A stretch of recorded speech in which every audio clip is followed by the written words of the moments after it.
M Swaraj പര്യടനം ആരംഭിച്ച് പ്രചരണ രംഗത്തേക്ക് വന്നപ്പോൾ ഈ നുണമോബുകളുമായി അതേ ആൾക്കാർ തന്നെ ഇറങ്ങിയിട്ടുണ്ട്. പലതരത്തിലുള്ള പ്രസംഗങ്ങളുടെ പഴയ വീഡിയോകൾ, തെറ്റിദ്ധാരണാജനകമായ പല വാർത്തകൾ, അങ്ങനെ ഈ പ്രചരണ ഘട്ടത്തിൽ ഇനി ഇതൊക്കെ നേരിടാനുള്ള അവസ്ഥയിലേക്ക് സ്ഥാനാർത്ഥി പോവുകയാണ്. എങ്ങനെയാണ് ഈ നുണബോംബുകൾക്കെതിരെയുള്ള പോരാട്ടം ഈ സ്ഥാനാർത്ഥി എന്നുള്ള നിലയിൽ ഈ ഘട്ടത്തിൽ നടത്തുക?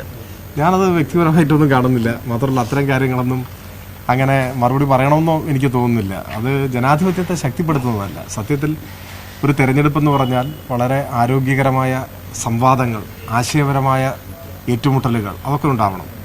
നാടിൻ്റെ വികസന കാര്യങ്ങൾ ചർച്ച ചെയ്യണം. ജനങ്ങളുടെ ജീവിതത്തിൽ അഭിവൃദ്ധി ഉണ്ടാക്കുന്ന നയങ്ങളെ സംബന്ധിച്ചുള്ള ആശയവിനിമയം ഉണ്ടാവണം.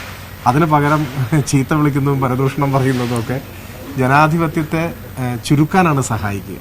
അപ്പോൾ നമ്മളെ എതിർക്കുന്ന ആളുകൾക്ക് ഒരു നില വിട്ടുപോയോ എന്നുള്ള, അവരുടെ നില തെറ്റിക്കുന്നതായി ഇവിടുത്തെ LDFനുള്ള പിന്തുണ മാറി എന്നൊക്കെയാണ് പൊതുസമൂഹം വിലയിരുത്തുക. ഞാൻ അങ്ങനെയൊക്കെയുള്ള പ്രവർത്തനങ്ങളിൽ ഏർപ്പെടുന്നവരോട് മുന്നിലുള്ള ഫോട്ടോകളും ചിത്രങ്ങളൊക്കെ ഉള്ള തെളിവുകൾ പോലും ഒപ്പമുണ്ടായിരുന്നവർ തന്നെ തെറ്റിദ്ധാരണജനകമായി വാർത്തകൾ പറയുന്നു, വാർത്താ സമ്മേളനങ്ങളിൽ ആരോപണങ്ങൾ ഉന്നയിക്കുന്നുണ്ട്. അതൊക്കെ മറവിയായിരിക്കുന്നു. ഞാനതൊക്കെ അങ്ങനെ കണ്ടിട്ട് അതിനെ തള്ളിക്കളയാണ്.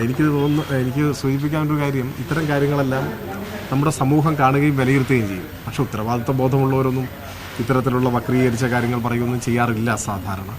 അപ്പോൾ അവരെല്ലാവരും ആരോഗ്യകരമായ ഒരു ജനാധിപത്യ മത്സരത്തിൻ്റെ പാതയിലേക്ക് തിരികെ വരണം എന്ന് വിനയപൂർവ്വം ഞാൻ അഭ്യർത്ഥിക്കുന്നു.